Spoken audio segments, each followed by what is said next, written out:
नमस्कार, मैं हूं बाबर अंसारी और आप देख रहे हैं सच की नज़र। देखिए आज की कुछ खास खबरें, और जो भी हमारे चैनल पर नए हैं चैनल को सब्सक्राइब जरूर करें और बेल आइकन दबाना ना भूलें। पहली खबर, नेपाल में विरोध, सीमा पर कड़ा पहरा। नेपाल में उग्र विरोध प्रदर्शनों के बीच भारत नेपाल सीमा पर सख्ती बढ़ा दी गई है। किशनगंज जिले की गलगलिया चेक पोस्ट पर सुरक्षा बल चौक चौबंद है। मुख्य खबर, किशनगंज के ठाकुरगंज स्थित गलगलिया बॉर्डर का पश्चिम बंगाल पुलिस महानिरीक्षक राजेश कुमार यादव और किशनगंज एसपी सागर कुमार ने निरीक्षण किया। आईजी राजेश यादव ने साफ कहा, फिलहाल बॉर्डर शांत है लेकिन सुरक्षा बल पूरी तरह अलर्ट पर है। अतिरिक्त जवान तैनात किए गए हैं और हालात पर पल पल नजर रखी जा रही है। वहीं एसपी सागर कुमार ने बताया कि सीमा क्षेत्र के थानेदारों और जवानों को चौकसी बढ़ाने का निर्देश दिया गया है। वाहनों की तलाशी तेज की गई है, संदिग्धों पर नजर रखी जा रही है और सीसीटीवी निगरानी को और मजबूत किया गया है। नेपाल में उग्र होते हालात के बीच भारत नेपाल सीमा पर सुरक्षा एजेंसियां पूरी तरह मुस्तैद है। हर गतिविधि पर पैनी नजर और हर कदम पर सख्त चौकसी जारी है। In the international border and on the Indian side of the border. However, certain violent incidents have been reported from the other side of the border since morning, and we are alert. As of now, we have increased our deployment in this area. Additional forces have been deployed from the police headquarters, and in addition to that, we have geared up our intelligence machinery to keep a watch over the situation. Sir, you have discussed the issues related with the SSB.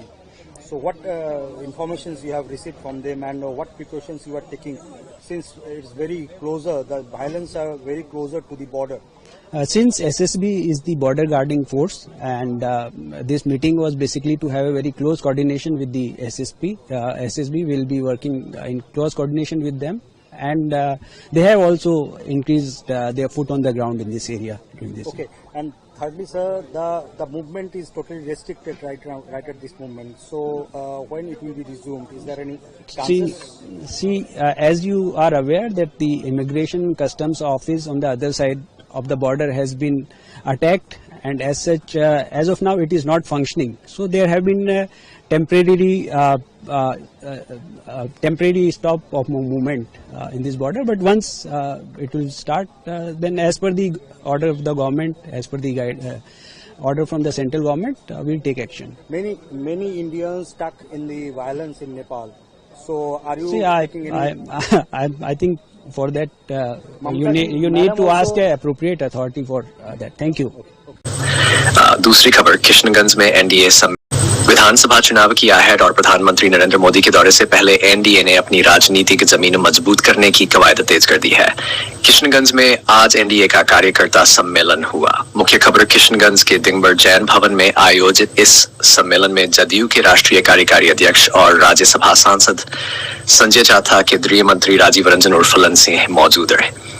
बैठक में आगामी 15 सितंबर को पूर्णिया में होने वाले प्रधानमंत्री नरेंद्र मोदी के कार्यक्रम की तैयारियों पर, साथ ही स्थानीय स्तर पर एनडीए की रणनीति, विकास कार्यों की समीक्षा और संगठन को बूथ स्तर तक मजबूत करने पर जोर दिया गया।